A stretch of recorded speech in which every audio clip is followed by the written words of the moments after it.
The most merciful thing in the world, I think, is the inability of the human mind to correlate all its contents.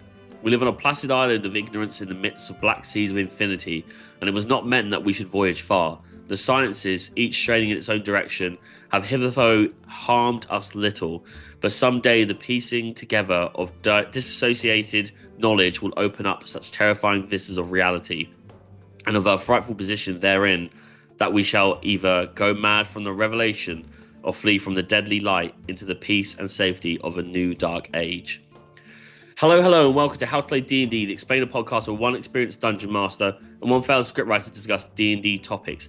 My name is Kinsey, and my irreplaceable guest this week is Mitchell of GoodGameFairPlay, and that was a direct quote from H.P. Lovecraft's The Call of Cthulhu. How are you doing, Mitchell? I'm doing well, thank you. Yeah, very well indeed. How are you doing, Connor? I'm good. You've graced us with your presence after many months of.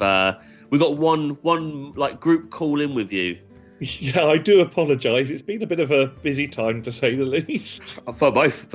Last time you were on, you showed us the sword that's in the background. So if anyone is looking to see that, yes, there we go. My big chopper's still here. It's impressive. That's the letter opener. Yeah, pretty much. The household. I use it for opening parcels sometimes because it's not sharp, but it really does help pull sellotape Stuff, off. yeah.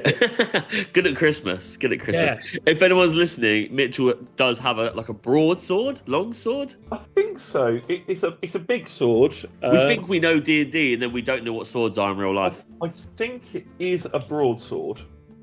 I'm fairly sure it is. I was gifted this by my lovely friend Shoni when she was cleaning out her armoury. And, as you do. And she was just like, "Did you still want a sword?" I was like, "Absolutely." And she said, "Well, I got you this one because I'm 6'5", and so she thought that a short sword might look a little silly. Yeah, that's just fair. Waving it around like a cheese knife. Also, we have a huge North American audience, and obviously they can tell from our voices or looking at us that we are British. And I feel like only a British person could say that their friend was clearing out their armory and it feel like it could fit in the modern world. I don't know, because in America, isn't there far more armories? Well, they've got armories with, guns. We've got armories as in, you've literally got a sword in your house. Yeah, I mean, with Shoni, her main thing is axes and bows. There we go. And, I love archery as well, so... Archery in D&D is coming up, I'm sure. It's coming up. Oh, archery in D&D should be covered because there's not enough archers. Yeah, it's true. One of the things that's always shocked me with D&D is that of all of the sort of main books, I've never found anything that is like a specific archer subclass. Well, I mean, the class itself as a ranger isn't archery, but you assume it will be. And then if there is a good one, which I don't think there is a good full scale 1 to 20 ranger class. No. And if it is, people just play a Gloomstalker, which literally relies on you not doing so much archery and relying on kind of everything else involved in that class. If you want to go the archer route, I think the best one is rogue. Okay, yeah. Just because you can do, obviously rogues are a bit more squishy. You can keep them out of the action, get sneak attack damage, boost up your dex. Yeah. But even then, essentially what I want to play is Legolas. That's what everyone wants to play. That's exactly why they're playing the class. I mean, the ranger's meant to be Aragon, so it's not working out for you. Anyway, because I will sit here. We're good at this. We're good at tangents. Yeah, we work perfectly in a second. What is our topic that you've chosen for this week's episode? I have chosen to do horror in D&D as a bit of a horror TTRPG. I don't want to use the word specialist because that sounds like I'm qualified. I will say appreciator. Let's get to it.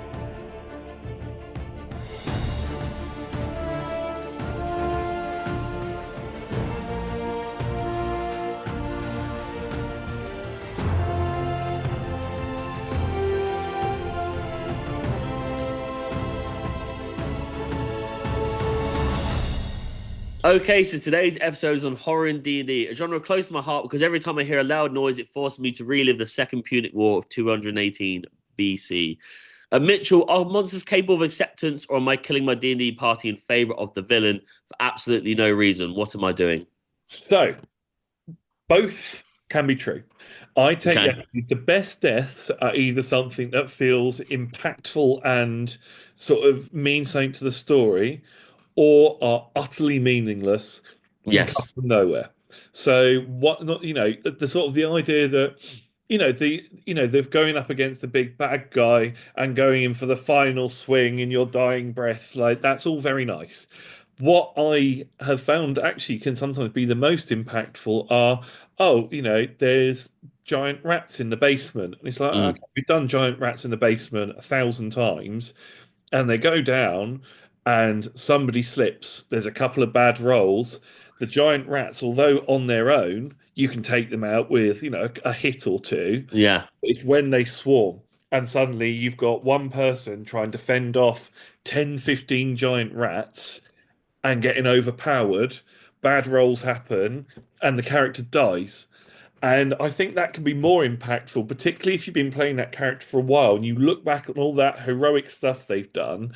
And from a story perspective, is the idea of, and what was it for?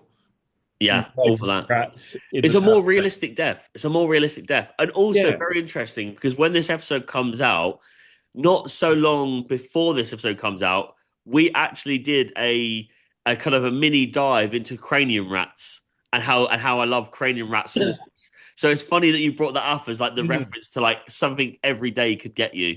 Yeah, 100%. Right. Well, that was the joke question, but we've made it logically perfect. We've got our main questions are starting now. Why Okay. did you select horror in D&D as a topic? So I absolutely love horror. It's something I actually came to properly later in life, right up until my sort of, I'd say even like up to my mid 20s, about 23, 24. Mm, I really had a passionate, I wouldn't say a passionate dislike, but I really didn't enjoy horror in terms of TV and movie. I mm, think looking back on it now, it's because a lot of there's been two at that point there was sort of a period because you and I are about the same age, mm. and there was sort of that period of the films like Saw and Yeah. Hostel and things, which started with looking back on them really incredible ideas. The first Saw movie, the idea of how much do you value your life? Like, what are you willing to go to in order to live from somebody who's dying? Mm, And that big reveal at the end, which I won't spoil in case people haven't seen it, but that just is was really great. The first Hostel film, absolutely brutal, but kind of had that sort of a mixture of sort of like 70s exploitation flick mixed with a really dark story about like the absolute most depraved and awful aspects of human nature. mm, I think it's been done better in films like 9mm with was it 9mm or eight? No, 8mm with Nicolas Cage and James Gandolfini and Joaquin Phoenix, mm. um, which is an incredible film. Not for the faint of heart, but definitely a great watch if you can stomach it. Um, and so I think there was, but then the Saw films and Host and things like that, it sort of would just became the torture porn side of Yeah. things. And to me, it was just became deeply unpleasant. It wasn't about sort of, there's a fun in the campy sort of over the top horror films where you watch it to see the murders take place, or you watch Mm. it to see the monsters popping out. You watch, the first Nightmare on Elm Street because it's creative, but it's got a Yeah, good yeah. story. And I think that I was just put off by this constant sort of like, what's the next level of grotesque and shocking we can put it to? Yeah, gratuity would become its key thing. I think Saw is a good example of that because, like you said, Mm. there's like the theme is questioning morality, right? And what you'll go with, what you would do, how it would break you. When they sit there and they see those sales, they go, "Why did people like it?" I mean, that's an underlying theme, and on the Mm. top surface, it's just this is gratuity in a different way being presented, right? And so after that, they go, "Let's make seven gratuitous movies." Mm. It's a bit like Final Destination. They kind of have their place, but it's just like I want to go because I want to see a different death. I think with something like Final Destination, though, I think it works because they're knowingly a bit sort of campy and silly. Like you Yes. go into them and it's kind of like, look, we know why you're here, so we're just going to make this over the top to the point of almost being quite comical. Because Yeah. I've always had this idea that things can become so shocking or so offensive that they stop being shocking or offensive. Yeah, you just become desensitized to it, and then it's just kind of sitting there. Yeah, it's like well, I was never a fan of Frankie Boyle because I always found him just a bit. He always just felt a bit mean-spirited. Right. But it's the idea that someone like Frankie Boyle or Jimmy Carr could go and like tell jokes that you absolutely like broke all the laws of good taste, Mm. became so extreme that there wasn't like an offense to it. It's the whole point was like this is how extreme it is and that's the funny part of it because it's so extreme. And I Yeah. think that's a similar with horror, the idea that you have horror that becomes so extreme and over the top that it becomes silly. And I think that's where your things like your Final Destination come in. Mm. With films like Saw and things like that, it just started to feel like it was just unpleasant. Yes. There was Right. no real story to it. It's just like, here, watch the human suffering, watch the incredibly drawn out graphic human suffering.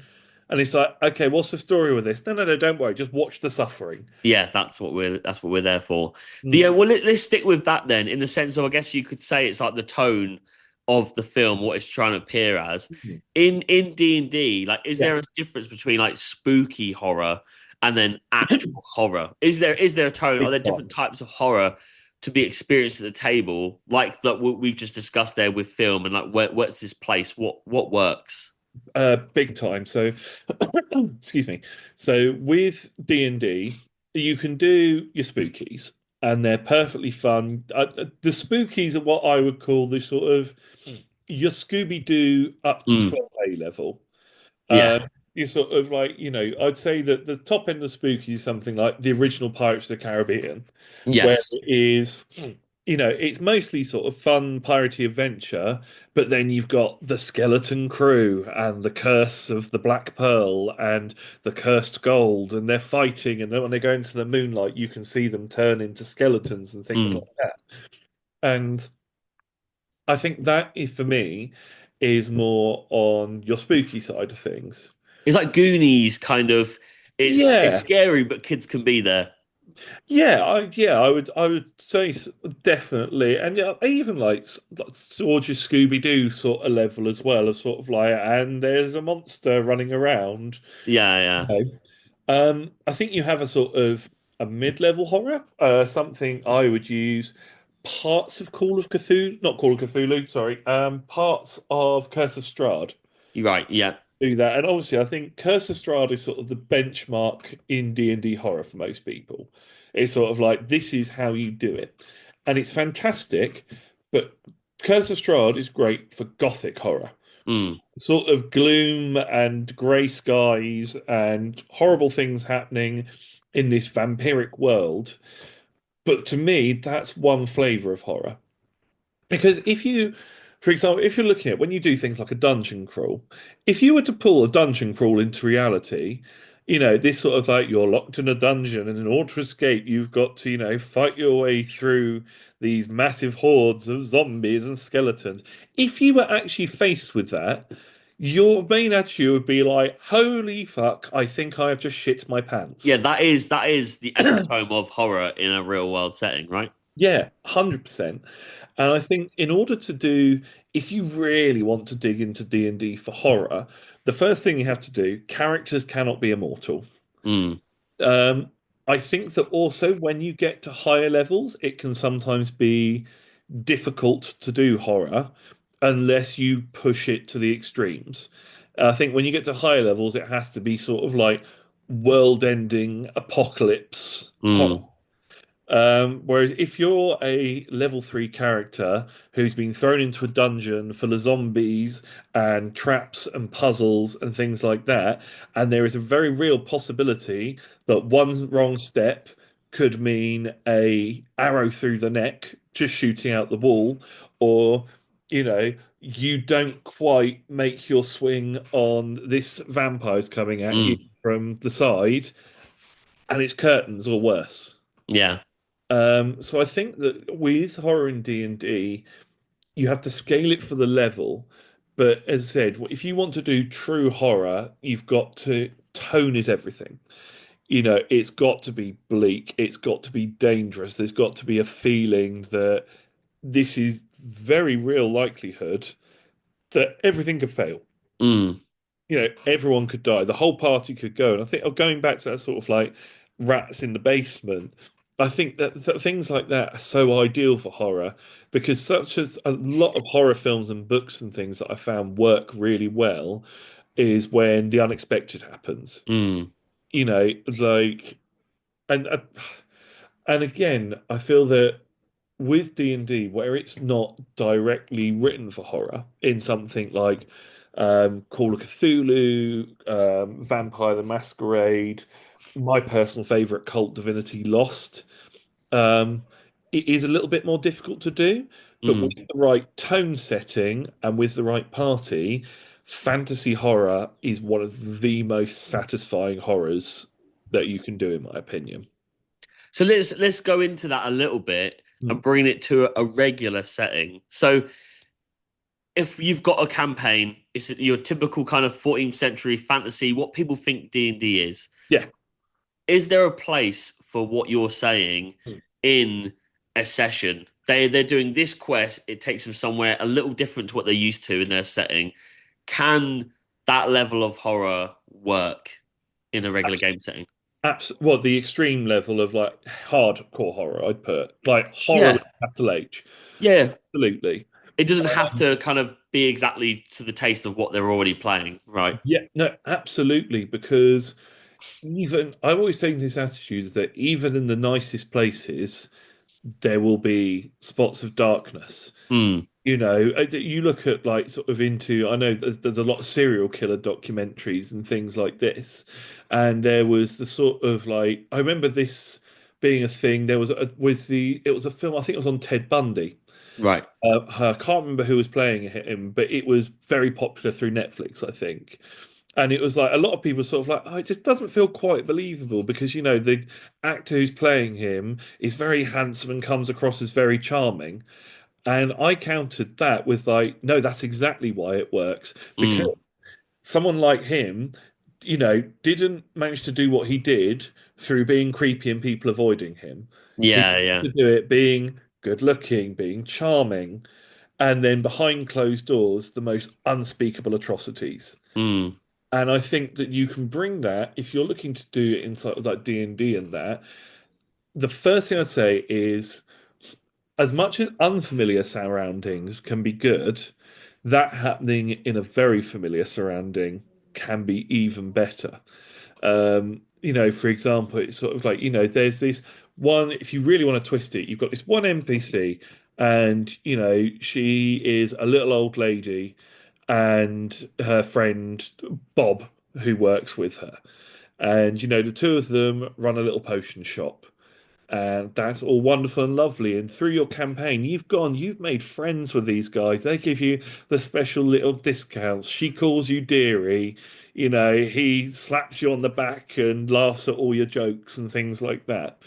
But then something strange happens. Something, you know, there's a fire within the shop and you go in to save them because, you know, the shop's on fire.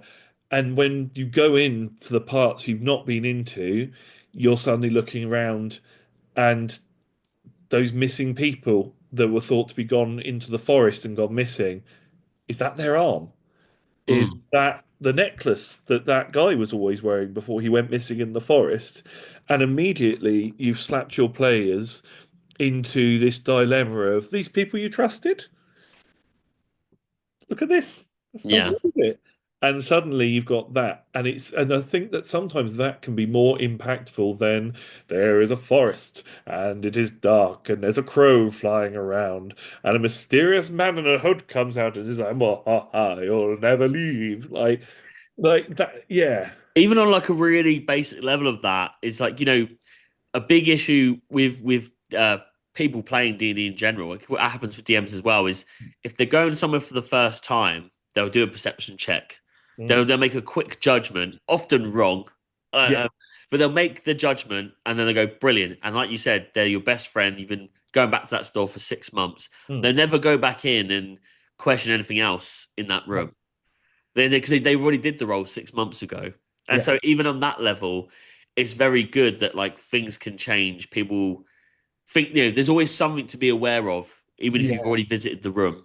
Yeah, so I recently I say recently, God, it must be a few months ago it ended now, but I did a year and a half long campaign in one of my own settings on a island called the Isle of Swallowbeak.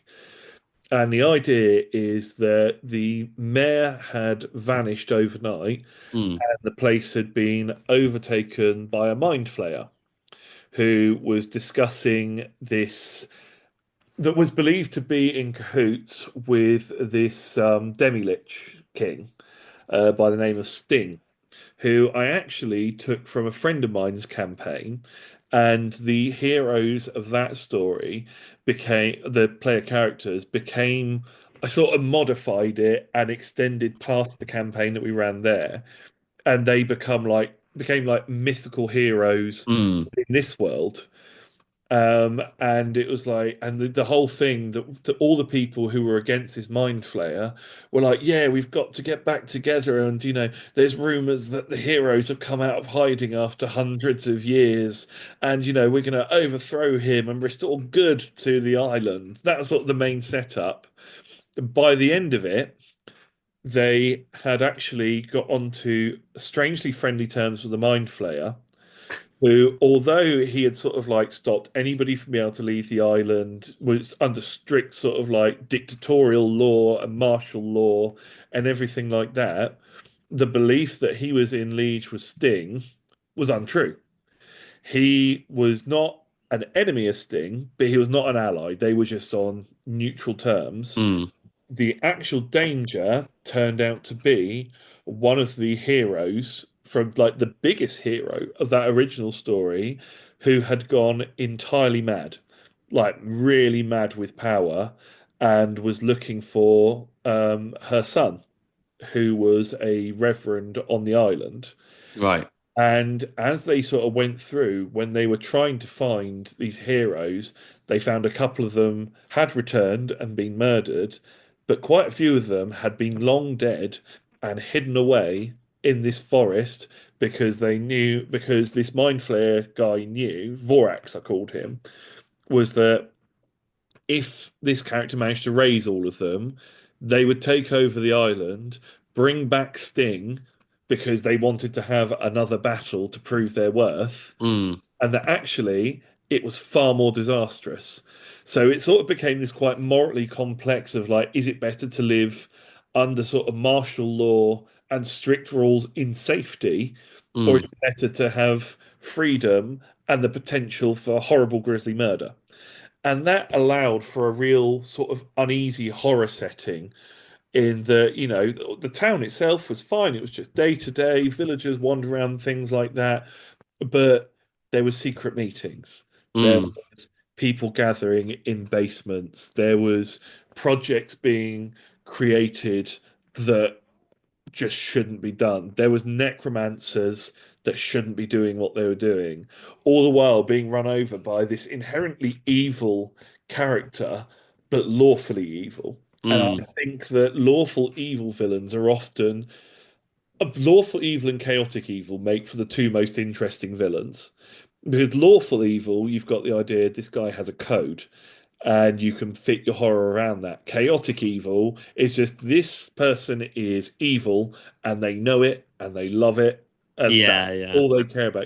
Someone like Freddy Krueger knows he's a villain, yeah, yeah, doesn't give a shit. yeah. Whereas you might have, I'm trying to think of a good example, but you may have people, I'm trying to think of a good example in horror, but you often have horror villains who it's like they don't view themselves as the bad guy. Mm. Um, so yeah, sorry, I've gone a bit of a tangent here. No, no, not at all. It's I it's all it's all I good. 100% think you can have horror in a standard D&D setting. Yeah. But you've just got to make sure that tonally it still has to fit in. And I feel that if you just throw it in out of nowhere, it can seem cheap.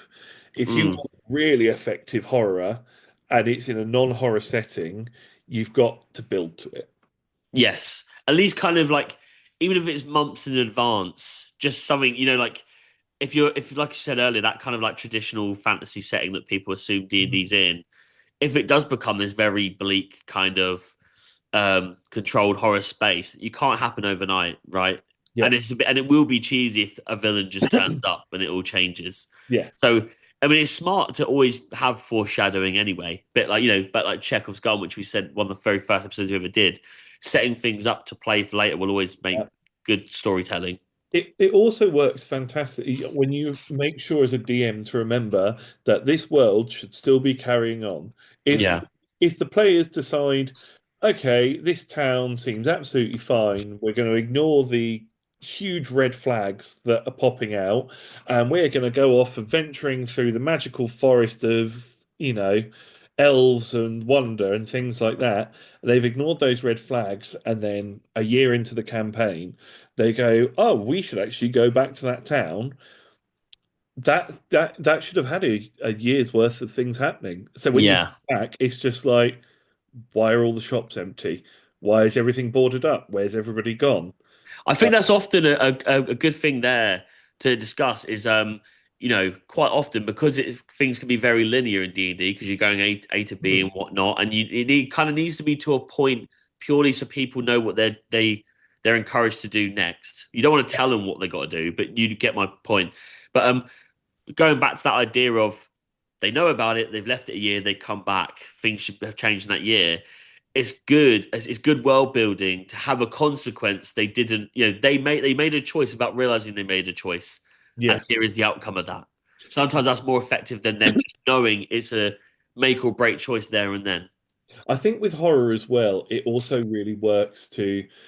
Well, because I know being a DM for a first time is always a really scary experience. You always feel like, oh, what if I don't know the rules? It's like, well, I've been playing for, 6 or 7 years. I don't know all the rules. Yeah, And there is nothing that is more boring than when you're playing D&D and you get somebody going, actually, according to, it's like, fuck off. According to page 6 of DM's handbook, I make the shots. yeah, Decide yeah. what rules are relevant, and that trumps everything. So fuck off. Yeah, I know. Um, You're setting it up for their pleasure. Like you're yeah, setting it up so they have a really good time. yeah. Why would you want to stop that? And I think so it's always scary, but I think once you've sort of got comfortable in it, get vivid with your descriptions. Obviously, make sure you know what your players are comfortable with, because you don't want to, describe a really horrific scene and then find one of your players, for them, that's the line that is drawn. And I found this out accidentally. So I ran a Cult Divinity Lost campaign with Abby from Tabletop Curiosities as one of the people in it. Friend of the show, friend of the Friend, show. absolutely wonderful lady.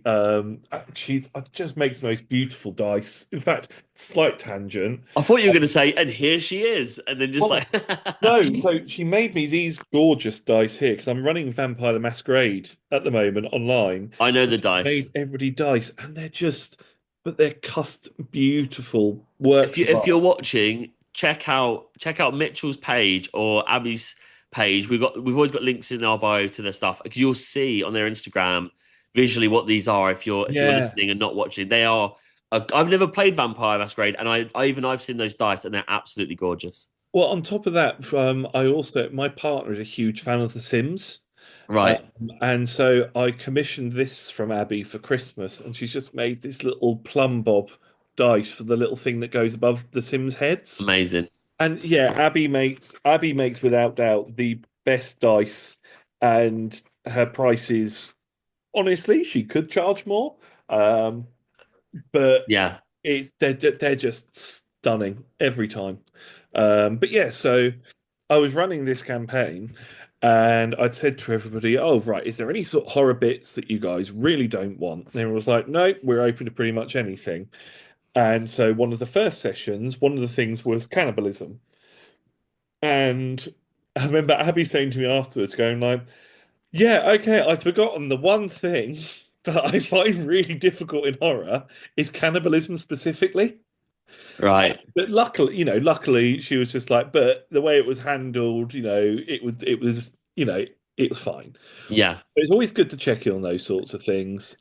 But I feel that get graphic with your descriptions. As a DM, it's very easy to, go back on just like, oh, the zombie rises and he smells bad and he looks like he's Mm. rotting for several years.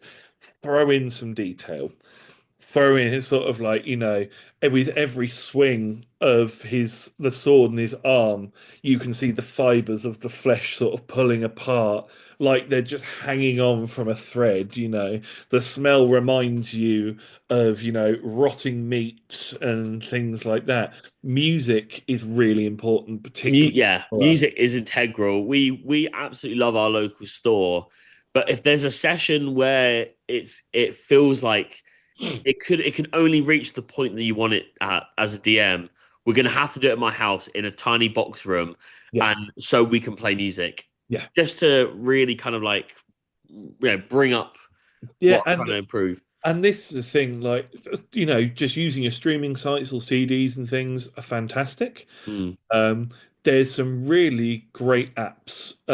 One I always recommend is called Pocket Bard, which is sort of specifically made mostly for D&D fantasy settings, but has some mm, other bits. And you can have like special effects sounds and things like that. It's a really cool app. And again, this probably comes from my background as a music person, as a musician, music journalist, DJ, whatever. But I find that if I'm running a game, I have to have music. I have to mm, have the sound right. And for horror, that can be the difference between um, a good session and a great session. mm, And never feel afraid with music to play stuff that you might not like, but will really suit the moment. So I've had it before where I've played really like stuff that sounds like you've been put in a box and someone is kicking it and screaming mm. while bashing a synthesizer and a drum machine. And it sounds great because you get that feeling of like close quarters monster fight. Yeah, yeah. Never be afraid to also play with the unknown.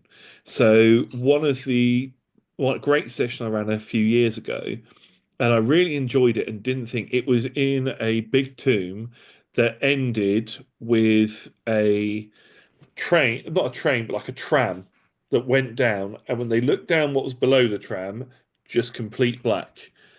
And these guards who'd been chasing them caught up. And then it became this sort of unarmed fight to the death next to a drop that you can't even see the bottom of. The abyss. And yeah, and that can work for horror as well. And I think it's about thinking about what is in, because obviously mimics. Mimics are a great thing for horror. Everyone loves a mimic. If you don't love a mimic, then I don't think you love D&D. 100%. They're fantastic creatures, but I think there's also more to be said in things coming from the unexpected. Mm, I ran a tomb a while ago where it was just a simple puzzle. It was just there was a boat, there was some water, and then there was this little island with a puzzle on the middle of it. And the players went to and from across on this boat, absolutely no problem at all. They solved the puzzle, the door opened, they had to row back. And I'd sort of like a couple of people were like, "How's the water?" I was like, "Oh, it's a little choppy, it's a little dark." And they were just like, "Okay, yeah, wait a minute, I've got my 19 on perception checks. There's obviously nothing to see there." And I think we've also got to remember is that even like a nat 20, although it's a critical success, I still say that's within boundaries. mm. That you don't just become a superhero. Yes, If yeah. you've got the big bad guy in front of you, and he's just like, "You have killed all of my friends, and you have killed all of my minions, and now I'm coming for you." I don't care how many times the bard rolls a nat 20 on persuasion to be like, "Oh no, don't do that. You're so sexy." Like, Yeah. It's like the working nat, on me. like the nat 20 on something like that would be okay. He is still going to kill you, but you may have just bought yourself 30 seconds of extra time. Mm. You may have just bought yourself a minute's distraction. Yeah, yeah. But so you might be able to notice something around you, or get more prepared for that fight. But it doesn't just mean that the big bad guy suddenly just goes, "Oh no, actually, oh no, you're really cute. Like, should we go get coffee?" And also, like, obviously we're talking about horror. I mean, Mm, I totally agree with that ruling as well. I've had that recently in campaign where it's like, yeah, but you're level 11. Like, there's five of you fighting one thing. yeah, I'm going off a bit of a tangent here, but like no, it's fine. that thing doesn't just succumb to something that's level 11. It took five of you to fight it. Why would you just be able to do it just based on the roll? Um, and more so with horror, and well, I'll kind of link this into what you said about the music aspect as well. If you've ever watched a horror on mute, it doesn't work. And No. it's so important that what you can't see can be kind of achieved, at least sonically, like through sound, whether that's just footsteps, the creak, the Yeah. wind in the background. And same with the role, that more so in a horror, you doing everything in your power to try and survive, roll in that critical success because it's life or Mhm. death, but still not being able to hit it, not be able Yeah. to make it. That can only be heightened in horror. Also, throw in some red herrings. Like Mm. if they're exploring a spooky house, have the windows suddenly rattle, like Yeah, really rattle. yeah, And yeah. even if they roll the nat 20, just be like, it's just the wind. And that way you sort of they don't know when the thing's gonna jump. Have things happen, like plant little false trails, Mm, you know, or make it seem abundantly obvious as to what you're trying to push them towards. But meanwhile, just chuck a couple of hints out that there are other things to look at. Oh, you don't want to look at those? mm. That's fine because you're so clever. You know, Yeah, you yeah. worked out my devilish plan, and you're going to now make your way through and be the hero of the. Oh, no, you're not. You've just been stabbed in the back. Roll for initiative, everybody. We had it in the campaign where they kind of go into a tomb. They've gone through this like kind of abandoned prison. They found like kind of a secret, like a painting with a secret background to it. They go, oh, that makes sense because that's what we've been looking for. It wouldn't make sense in the prison. They kind of go through a bit of a tomb. They Hmm. get to a room. It's open. You can see straight in, and it's a bit of a kind of a direct rip off of Pan's Labyrinth. The flayed pale man, Yes. but the pale man's not there. It's just big, gorgeous table of food, chairs, lots of paintings that make sense to what the one they came through in the prison. And you think, right, there's gonna be a creature there, or it's a mimic and it's gonna be the food, and someone's gonna touch the food and something happens to them. So the party go in, they're standing at the doorway for ages, and then one of them goes, I'm just gonna do it. He goes in, he touches the food, everyone's screaming at him. They do contested strength checks, but they're still in the doorway. But the doorway was my mimic, and the door that and what they're in, That that is gap genius. is just a hole, but it's the mouth of the mimic. And then it instantly consumes like three of them out of the five, and then they're all like freaking out. They're literally like throwing fruit at it because they haven't drawn weapons, all Yeah, sorts of stuff. And it was that's like that kind of brilliant. thing is like the red herring of literally in that sense, offering it on a plate and going, well, it's got to be that, and it not being that is just textbook horror. It's I mean, textbook fun. another great thing on that sort of idea that for horror is, and it's the idea of have your players be just a bit too late. Mm, Like they've come and they're here because they've heard about this ritual, and they've got there, and they've readied their weapons. They're outside the door. Bang! They smash through into this sort of tomb where a great ritual's going to be taking place, and they look, and there's a body over a fire as somebody's been sacrificed, and the fire has sort of slowly started to die mm, out. Everyone's gone. This is just the remnants of what happened. You're seeing the horror here. Or if you really want to throw people in for a curveball, okay, so for example, you've got a dark cult who believe that burning people alive is like a sacrifice to their god. mm, And, you get there, and rather than it being the end or they're about to do it, you save the day, the hero smash open the door. That person is already alight, is still alive, and the ritual's happening there and then. Because mm, immediately you've got to decide, right, do we defend ourselves and go up against these very clearly dangerous people doing Yeah. ourselves to save this innocent person. Holy shit, somebody is burning alive in front of us. This Yeah. really, and make it so, if you're, and I found this with somebody, and it's like they're being burnt alive and they're just like, oh, ow, oh, no, oh, that's hot. Yes. Somebody save me. You wouldn't. You would just be screaming. You'd be doing everything. It'd be insanely visceral to Yeah, and I experience. think I think that viscerality is such an important aspect of horror Mm. as well. Um, but also you can give your villains something that makes them recognizable. So again, with the cult campaign that I ran, and he's been a recurring character. If you listen to the 20-sided tales Halloween session, this guy is in. I don't know if you heard it at all, I haven't but heard that session. I peer in. I watch a couple. so that's when I took over 2 sessions as a GM to run Right. cult.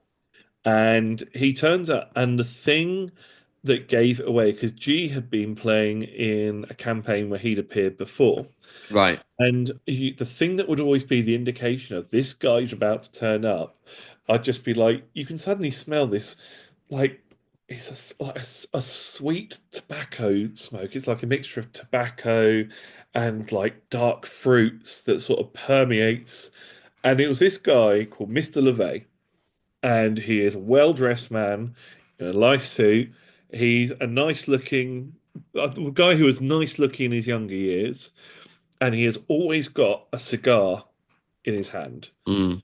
And he was at the start of this campaign for the original campaign, he was sort of like a mysterious character. They never liked him, but they found him useful Yeah. until they got to the end. And as the final things were happening and all the big secrets were being revealed, and they thought he was dead, it was suddenly, yeah, you can smell this weird sort of like mix of tobacco and dark fruit, and you've got a table going, oh no, no, not Yes. this guy. And I think if you give your villain something that's a little hint to make them recognizable, and you don't always throw them out as the big scary villain first time, Yeah. then you get to that point where you realize all these horrendous things you've seen, the flaming cult we just mentioned, things like that. This person who's just been chatting to you and being weirdly helpful, and who you may think is dead or alive or gone, they have been the person behind it all along. That Mm. makes them far more scary.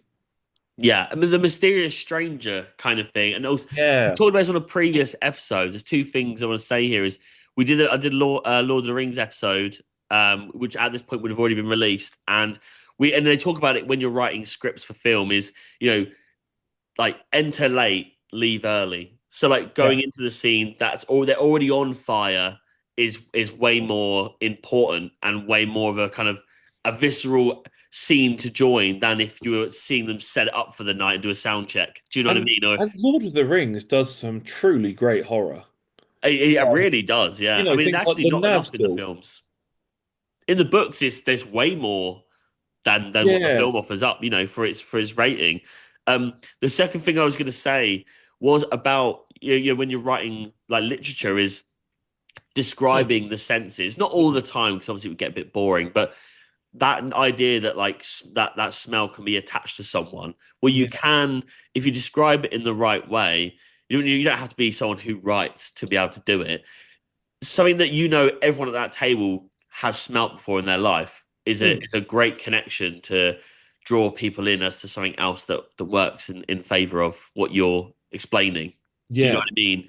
It doesn't yeah, have to be in depth in the description. It's just enough to people to go, shit, this guy knows everything we've been talking about for the last 2 years. It yeah. was never him I expected to be doing And this. I think with horror as well, as going back to what we were saying earlier on, like if you were actually in a dungeon, you would be scared shitless. Yeah.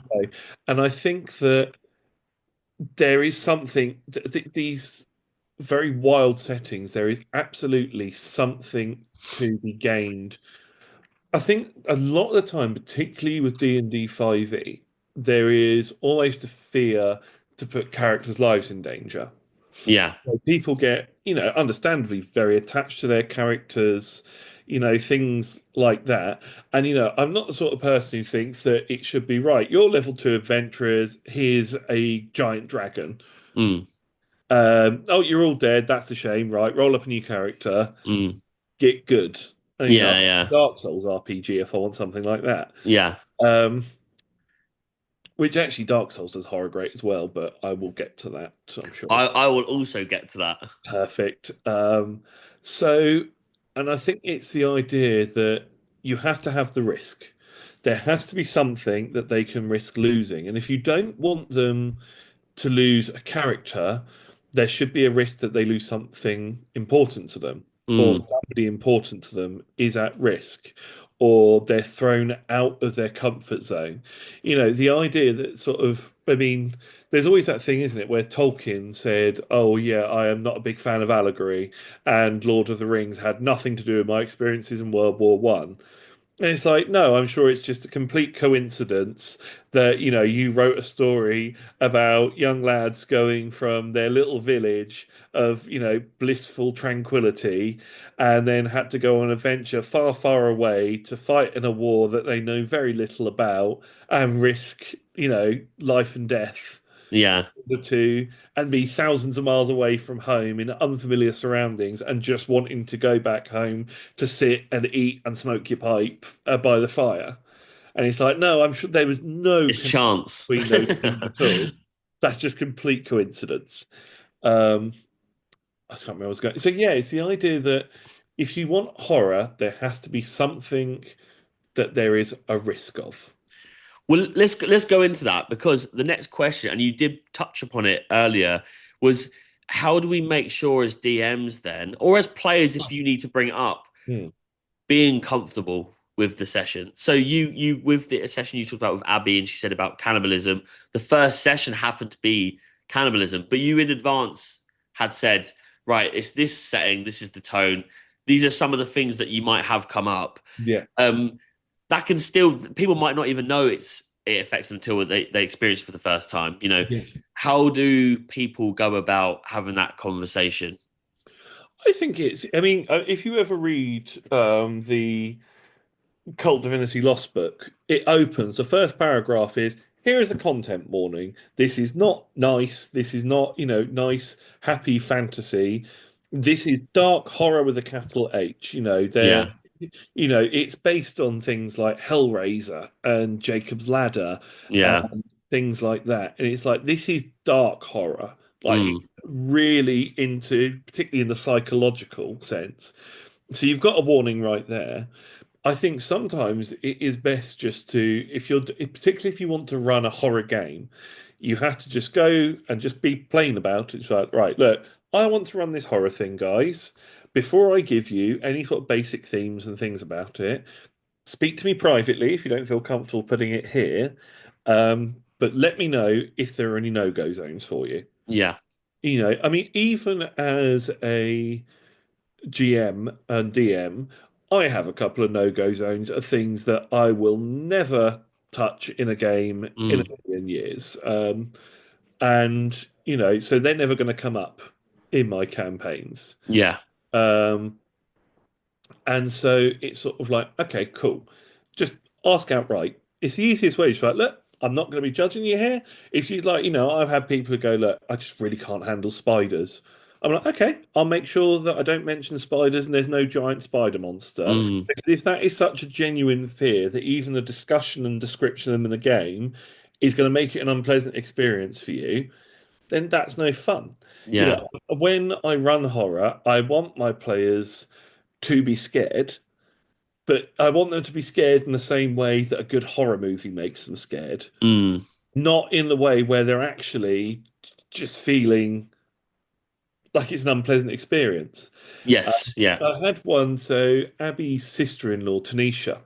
I remember when I was running this cult campaign. I know I keep referring to cult, but it's just such a good reference point for horror. Absolutely. I mean, people can Um, learn from it and it's it's my take from one it. of That's perfect. it's probably my personal favorite RPG. Um, and I play it a bit modded, but it's fantastic as a space setting. And I was doing this really, we got into a dark horror moment, but it was really tragic horror. Mm, Right? The story of it, and we're playing online, And then I look away to check her. I look back, and Tanisha is sat there in tears, literally wiping tears off her face. And I'm like, "Oh my God, right, stop play. Are you okay?" And she's like, "No, this is really fantastic. It's just I feel really scared, and like this other character I'm speaking to, I feel really sad for him, and it's just you know." But it was nice because I would say, "Look, I'm not trying to upset you," and she's like, "No, I've just got so invested into this." Yes.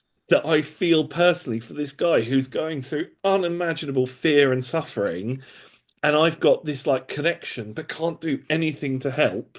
Mm. And and I was just like, okay, maybe I am good at this horror stuff. Yeah, this is Like, it. She's in yeah. tears. I'm Um, perfect. and and we had a good laugh about it afterwards. Like she was laughing as soon as I brought it up. She's like, "No, I've just got into it a bit too heavily." I was like, "Sweet, that is a Yeah. level of immersion that, That's exactly what you want. You want people involved. You want them yeah." to be at the edge of their seat in every sense And it can be. but yeah, sorry, I can't remember what was the question we were going. Well, you did answer it. The question was about how do you ensure people are comfortable at the table? I mean, you said, like asking people in advance or just kind of like full stopping it. This is literally what we're going to be playing. If there is anything out there, let me know. Yeah, You know, and like I said earlier, sometimes you don't. That person might not know that till they experience it. I would say to that person, without making it a scene at the table, because you don't want to ruin that immersion for people yeah. who are invested, like Tanisha. At the end of the session, like Abby had said to you, there's actually the one thing that. Do you know what I mean? You And just completely forgotten. yeah, Like exactly, we'd and already that done the happens. pre-check. She was like, "Oh no, actually, Yeah, because you're not gonna be. You don't want to think about these things if you don't like them, no." right? So it's more than fine. It's very different if you outright say no, there's nothing, and then And then, yeah, but that's to me, that's just an asshole move. yeah, Like, it's the same with all games. I wouldn't invite people around to play D&D and then slap a alien character sheet in front of them. yes, yeah, You know, yeah. you just don't do things like that. Like good horror is shared horror. Mm.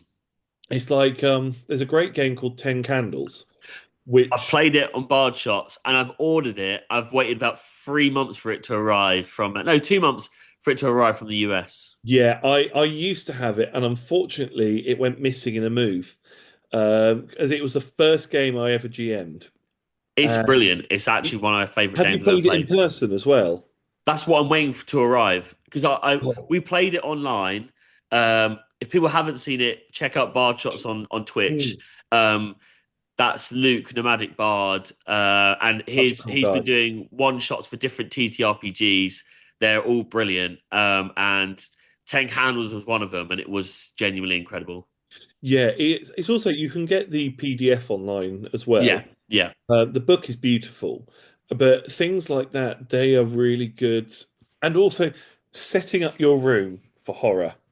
yes, Like yeah, yeah, dim the lights, put a couple of candles on. It's why I run a little bit less horror in the summer. yes, right, Because as much as we all love the summertime, being there and like you're in a dark and spooky environment. Meanwhile, there's blue skies, birds in the sky. Like yeah, for me, horror is autumn to spring, okay, um, and that early spring at that. But set up your room, do things like lower the lights a little bit, do a couple of candles. It's tiny little changes, rather than having the big light on, pop on the lamp.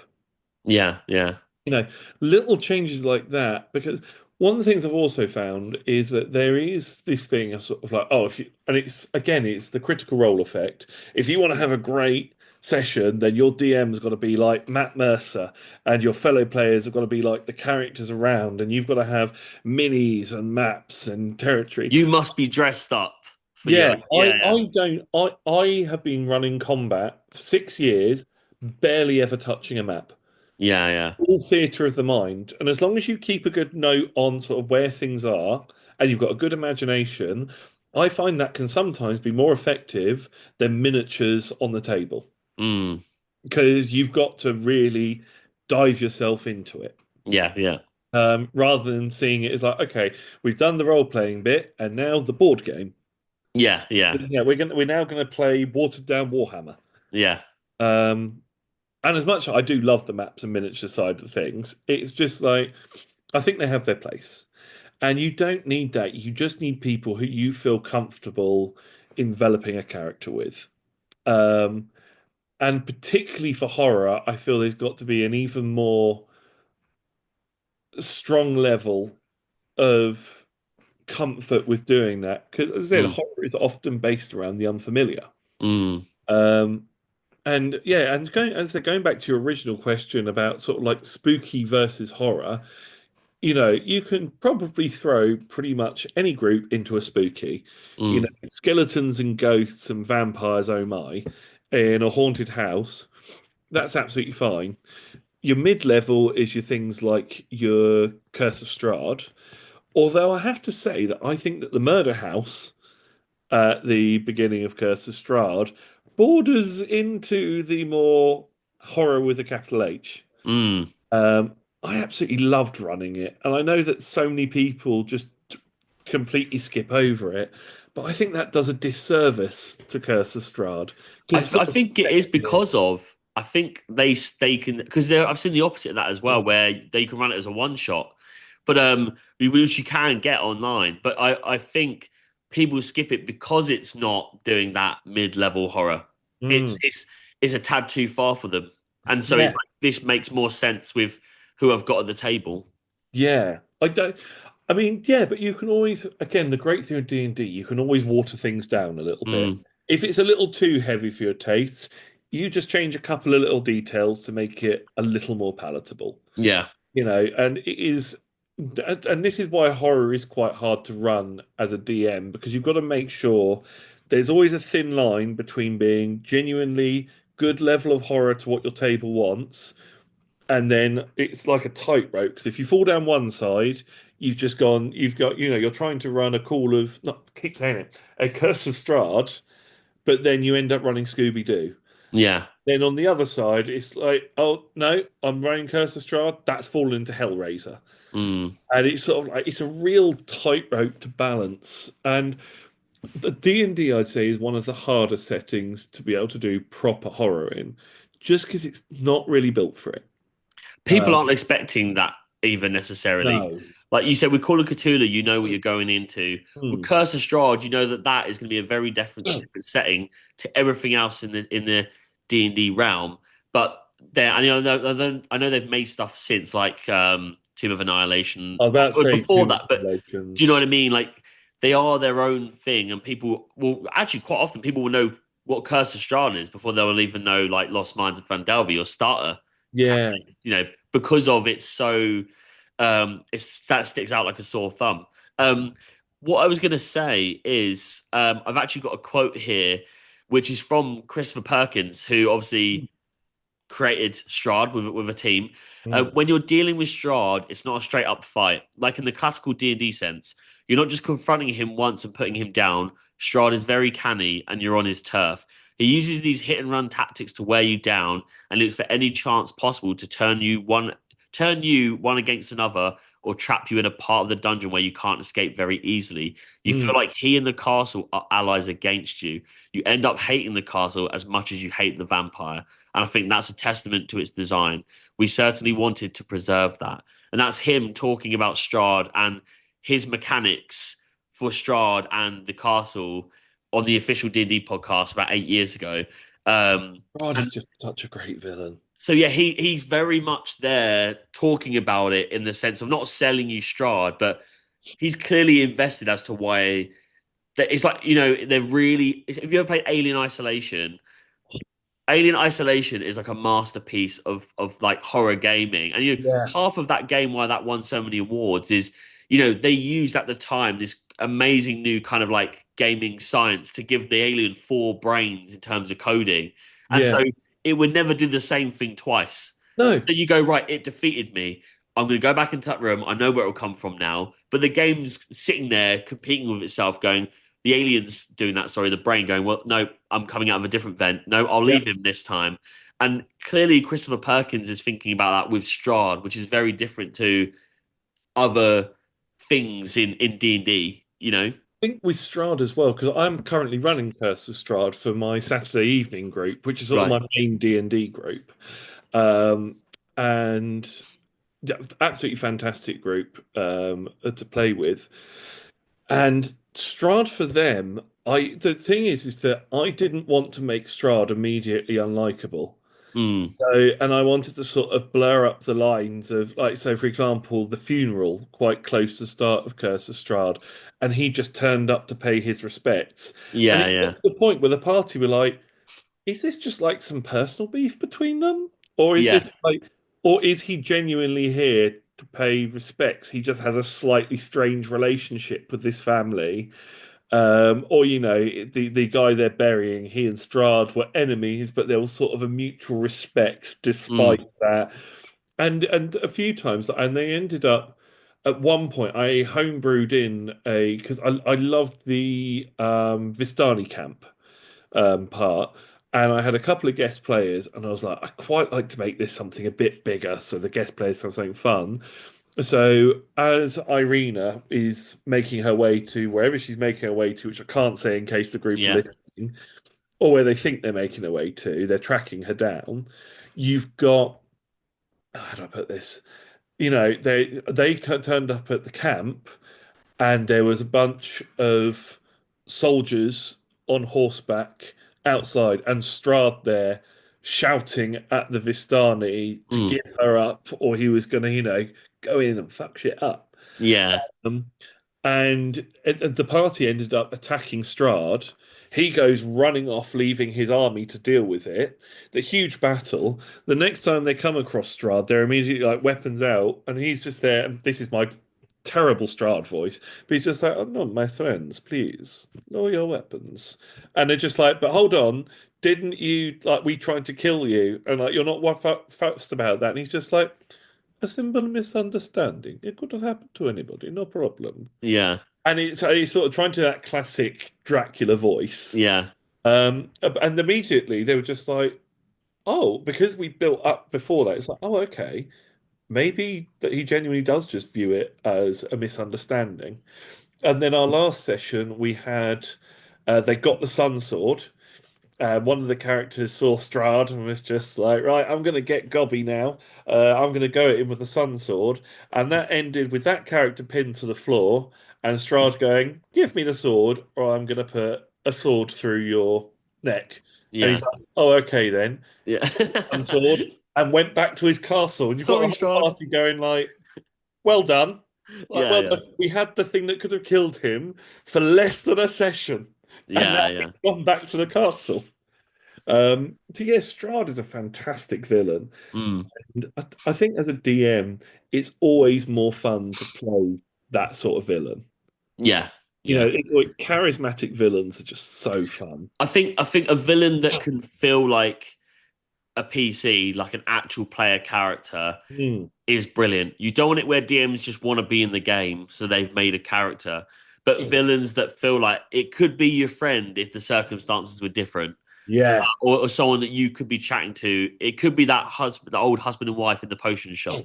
yeah. Is a way better character than he's wearing a cape. He's literally got a skull on his helmet. He's definitely the bad guy. Do you know And what are I we the mean? baddies? Yeah, are we the baddies? So Yeah, yeah, that's not what you want. no, as I said, and again, that's so important.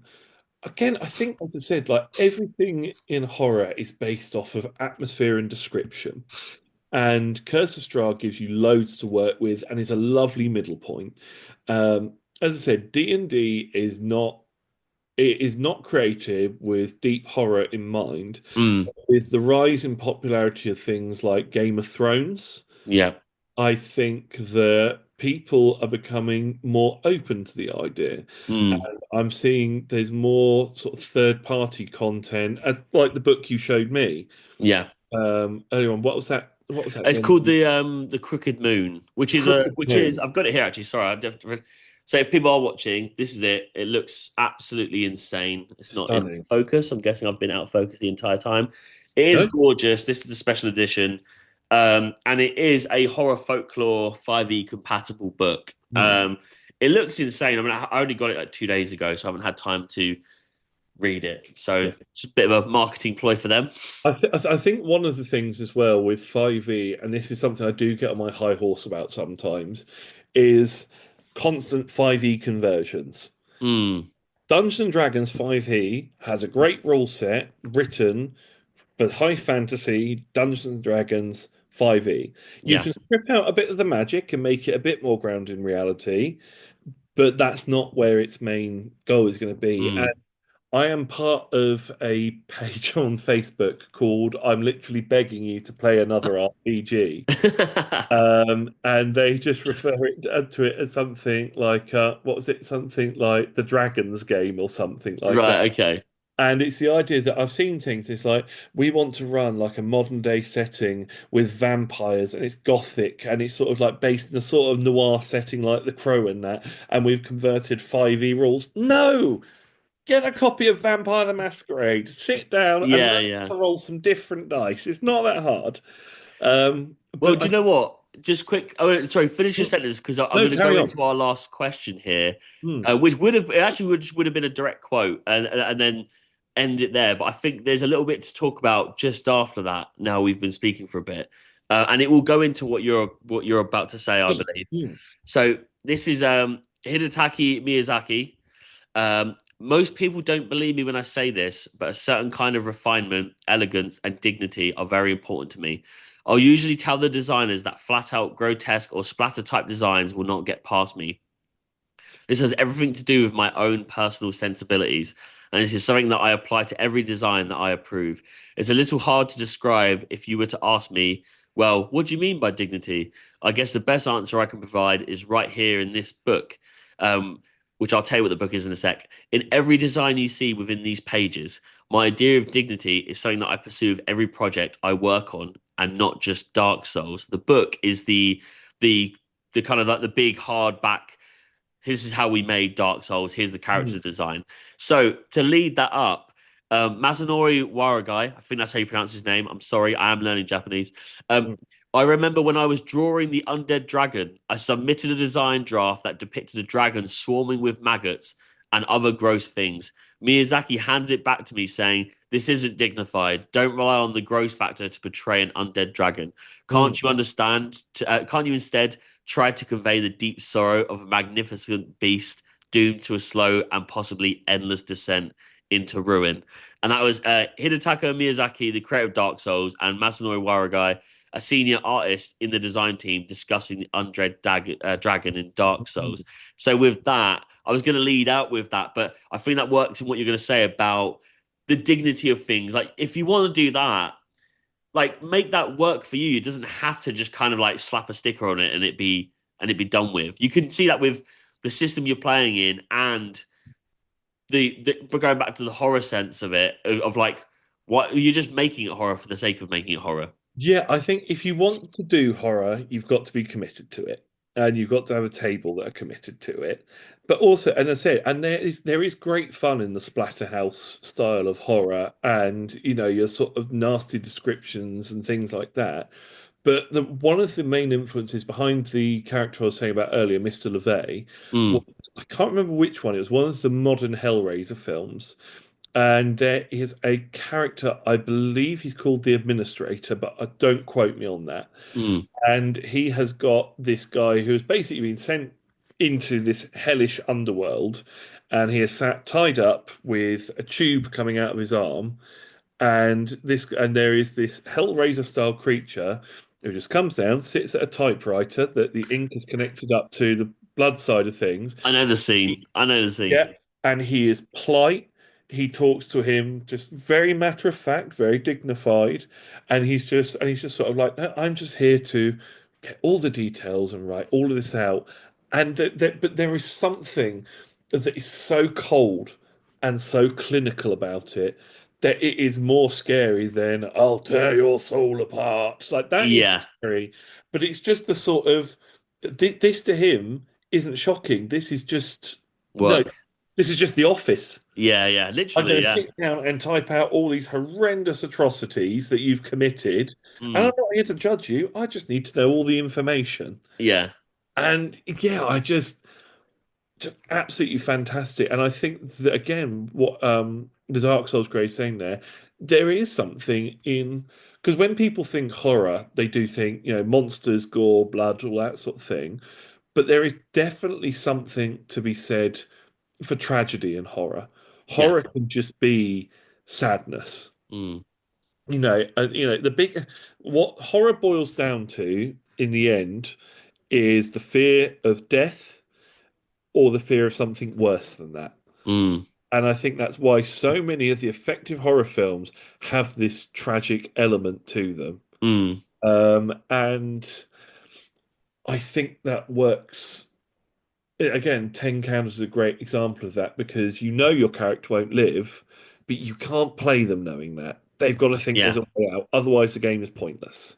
Yeah. Yeah. And so I think that with horror, there's so many elements to it. I think the most underrated one is the sense of tragedy. Mm, Like if when, for example, when you twitch on the news and you see, scenes of war, war happening somewhere, and you see the reality of it, that in itself is horror. mm, But the horror is the tragedy and the fear that comes with it. mm, I think that is something that can also be done more easily, effectively in D&D. mm. You can have the tragic horror villain. You can have the the story of why that person became the villain that they were, and the tragedy is in the story, which makes the horror. Uh, Mm. and I think that's something that is underrated in horror in general. And I think if you want to do horror in D&D, that's a great place to start. Well, I think that's a very good place to end it there, and it definitely felt like you were setting that up to end it there. It was very very nice. We'll put that quote on the thumbnail. Oh, please do. Slap it in, slap it in. We will say we've gone back and forth about sessions that we've run, which I'm assuming you can find online. The 20-sided tales one you ran for the Halloween. Yes. So it's called A Welcome Rest. It's a 2 episode special that was released at Halloween. It is a one shot using the Cult Divinity Lost 4th edition core rules. And actually, just to show that off, this is the book itself. It Yeah, is lovely. the faint of heart, but the artwork in it is beautiful. And if you like your very intense horror, it's great fun. So yeah, that's online there. Amazing. We'll put all the in the show notes. We'll put the links to that actual play, links to Colt. We'll put links to the 10 Candles that Luke had run for people. Because if this isn't enough just from hearing and having the discussion, at least they've literally got a visual representation that they can watch it and see how that works as a Yeah. system or systems. Let's go back to the typical kind of things now. And as always, thank you for tuning in. And if you'd like joining in on the D&D action, then please follow us on Instagram at How to Play D&D, or check out the link in our bio to join our Discord server. And also check out Black Mark Clo on Instagram for cool D&D clothing. They are cool. They're so cool. Thank you. I really don't like advertising it. I literally got told I had to start advertising this. Go and buy some black market clothing. Do it. You've got Christmas money and you'll look cool in them. So Exactly. go do it. Exactly. Yeah. Thanks. I'm actually genuinely going red now. Mitchell, where can we find you? What's your tags? What are your channels that we can find you on? So currently I am mostly active on YouTube and Instagram on GoodGameFairPlay. I'm looking to maybe join a couple of other bits in the new year, but that'll be discussed mostly through Instagram. But Instagram and YouTube at GoodGameFairPlay. Thank you very much. I've been Connor Kinsey. Thank you. I have been Mitchell from Good Game Fair Play, although I've just realised that the name on this call has been coming up under my partner's name. That's So right. I am not Kay Hazelden. I am Mitchell from Good Game Fair Play. On Wednesday, he's Kay Hazelden. Yeah, depends on the full moon. All right. Well, good day.